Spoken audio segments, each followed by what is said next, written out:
कलरा आलू सोरिष मसला दिया भजा पे मैं दुटा कलरा को गोल गोल कर काटी देछि। गोटे आलू गोटे बड़ साइज आलू को मीडियम कर काटी देछि। मसला पे मैं नेछि सोरिष दुटा सुखिला लंका 4-5 किलो रसुण हमर करेई ताटे सेतिर हम दबा तेल तेल टिके ताती गछ सेतिर हम पकेबा पंच फुटण फुटण को टिके फुटिया पे छाड़ देबा।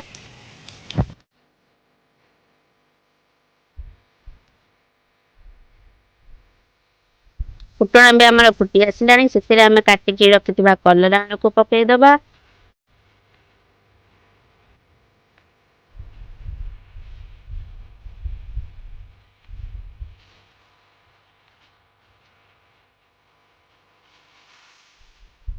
फिर पकेबा किछि हळदी गुंड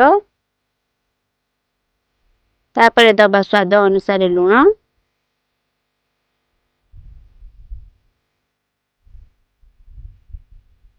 हळदी लूण पकई सारा पर आम टिके ताकू गोळेई दबा। एमती हळदी लूण ता सहित मिसी जीवो कलर सहित मिसी जीवो।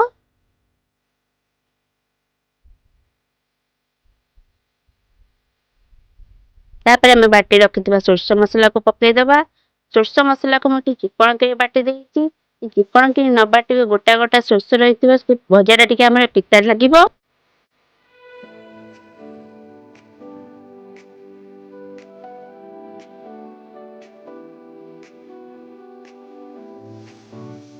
सोरिष मसला दे सारा परे ता देहरे आम टिके दे दबा पानी पानी टिके दे देकी ताकू टिके गोळेई दबा।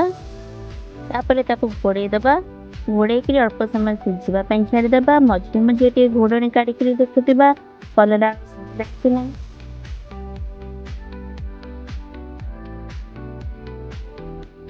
कलरा टिके भल से सिझी गलानी मसला भी कलरा गलानी।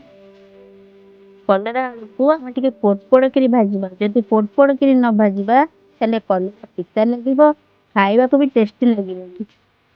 मसला भजा को टिके पोड़पोड़ करी भाजिले एटा खाइबा को टेस्टी लागिबो। कलरा आलू मसला दिया भजा को गरम गरम आपण खाइबे से आहुरी टेस्टी लागिबो आपनको। देखो दे हमर पोड़पोड़ हिंकरी कलरा आलू के भजा हो गलानी।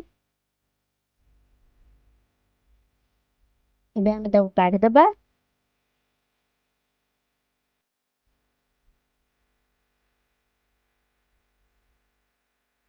आपण माने कलरा आलू को एमती मसला देके भाजंतु पखाळ भात हो कि गरम भात हो खाइबा को बड़े टेस्टी लागिबो। आपण माने एमती भाजी किरी खाइबे कमेंट रे मते जणेबे केमती लागुची। एबे हमर प्रस्तुत हो गला कलरा आलू सोरिष मसला दिया भजा। मो रेसिपी जदि आपनको भल लागुथिबो लाइक शेयर सब्सक्राइब निश्चित करिवे।